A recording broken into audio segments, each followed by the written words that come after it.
اصال ثواب کے متعلق عقائد۔ اصال ثواب کے متعلق 6 عقائد ہیں۔ نمبر 1، اصال ثواب کا معنی ہے نیک عمل کر کے اجر کسی اور کو دینا۔ ایک ہے ثواب اور ایک ہے اصال ثواب۔ ثواب کا معنی ہوتا ہے نیک عمل کرنا اور اجر خود لینا۔ اصال ثواب کا معنی ہے نیک عمل کرنا اور اجر کسی اور کو دینا۔ ثواب بھی برحق ہے، اصال ثواب بھی برحق ہے۔ نمبر 2، اصال ثواب کوئی بھی مسلمان دوسرے مسلمان کو کر سکتا ہے، یعنی اصال ثواب کے لیے یہ ضروری نہیں ہے کوئی عالم اصال ثواب کرے، کوئی حافظ کرے۔ جو شخص بھی اپنی نیک عبادت کا، اپنی نفلی عبادت کا ثواب کسی اور کو دینا چاہے تو دے سکتا ہے۔ اس کے لیے درمیان میں واسطہ ڈالنے کی ضرورت نہیں ہے کہ میں نے قرآن پڑھ کے آپ کو دیا ہے اور آپ قرآن آگے میرے ابا جان کو دے دیں، اس کی ضرورت نہیں ہے۔ نمبر 3، اصال ثواب زندہ اور میت دونوں کو کرنا جائز ہے۔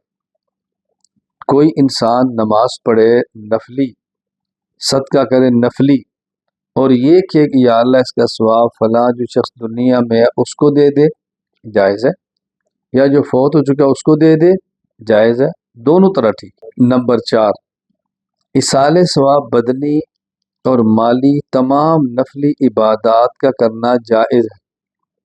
نفلی نماز پڑھیں، اصال ثواب کریں، جائز ہے۔ قرآن پڑھیں، اصال ثواب کریں، جائز ہے۔ عمرہ کریں، طواف کریں، اصال ثواب کریں، جائز ہے۔ صدقہ دیں، اصال ثواب کریں، جائز ہے۔ کپڑا دیں، جوتی دیں، پیسے دیں، جو بھی اصال ثواب کریں، جائز ہے۔ نمبر 5، اصال ثواب کسی کافر کو کرنا جائز نہیں۔